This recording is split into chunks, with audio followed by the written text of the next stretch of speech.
औरत क्या है।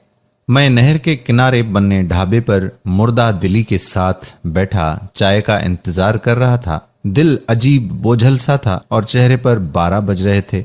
गांव के एक बाबा जी मेरे पास आके बैठ जाते हैं और कहते हैं कि पुत्र खैर है, बड़ा परेशान लग रहा है। मैं कमजोर सी आवाज में कहता हूँ कि बस बाबा जी क्या बताऊं, घर से लड़कर आया हूँ। मेरी बीवी को पता नहीं क्यों मेरी बातें समझ ही नहीं आती। सही कहते हैं, औरत की अकल उसके घुटनों में ही होती है। बाबा जी मुस्कुराए और बोले, जा ओए झलिया, तेरा भी कोई हाल नहीं। पर पुत्र, ये जिसने मिसाल बनाई है ना कि औरत की अकल घुटनों में होती है, वो खुद कोई पागल ही होगा। मैंने कहा, ना बाबा जी ना, आप नहीं जानते इन औरतों को। बाबा जी बोले, नहीं पुत्र, तू नहीं जानता असल में औरत को और औरत की शान को। ये तो वो है जिसके साथ रब अपनी मोहब्बत को मिला रहा है। इतने में लड़का चाय लेकर आ जाता है और मैं चाय की चुस्की लेकर फिर बाबा जी की तरफ मुतवज्जा हो जाता हूँ। बाबा जी अपनी चाय पिर्च में डालकर ठंडी करने लग जाते हैं। बाबा जी पिर्च से ही चाय की चुस्की लगा के कहते हैं कि वाह,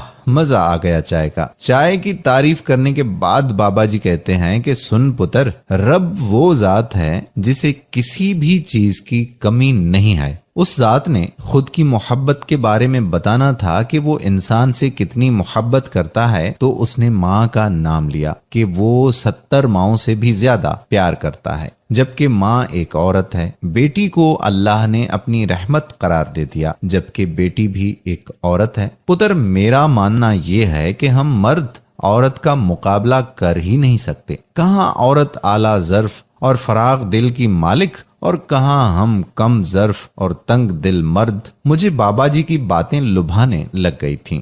बाबा जी बोले कि औरत ही वो हस्ती है जिसके कदमों तले जन्नत रख दी गई। बस इसी बात से ही तू औरत की शान का अंदाजा लगा ले। जब वो आस से होती है तो अपनी पसंद की सब चीजें छोड़ देती है अपनी औलाद के लिए। जब औलाद जन्म देती है तो जिंदगी और मौत की कश्मकश में होती है। पता ही नहीं होता कि जिएगी या मर जाएगी। पता है पुत्र, 22 हड्डियां बैक वक्त टूटने के जितना दर्द सहती है, एक बच्चे को जन्म देते वक्त इतना दर्द कभी महसूस भी किया है तुमने? मैं बाबा जी की बातों से लाजवाब होता जा रहा था और आज औरत के असल मकाम का पता चल रहा था मुझे। बाबा जी बोले कि अभी आगे सुन पुत्र, और कलेजे पे हाथ रख के सुनी जरा, कहीं कलेजा फट ही ना जाए तेरा ये कड़वा सच सुन के। पता है औरत की सबसे बड़ी खूबी क्या है? वो बात बात पे मर्द की तरह मर्दानगी नहीं दिखाती। वो मर्द पे थप्पड़ों की बारिश नहीं करती। वो मर्द को उसकी औलाद के सामने गंदी गंदी गालियां नहीं देती। वो गैरत के नाम पर मर्दों का कत्ल नहीं करती। वो भूखे भेड़िए की तरह किसी पे झुपट के उसका रेप नहीं करती। वो मर्द को गुस्से में तलाक नहीं देती। वो गलियों बाजारों में मर्द पे आवाजें नहीं गसती। बाबा जी की बातें सुन के मैं शर्मिंदा होने लग गया और आंखें झुक गईं।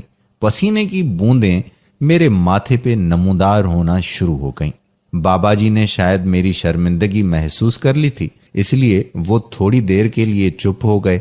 फिर बाबा जी ने ढाबे वाले को चाय के कप वापस ले जाने के लिए आवाज दे दी और फिर दोबारा मुझसे मुखातिब होकर कहने लगे कि पुत्र, तू समझदार लड़का है, बस जरा जज्बाती हो जाता है। बात की नौयत को समझा कर और फिर फैसले लिया कर।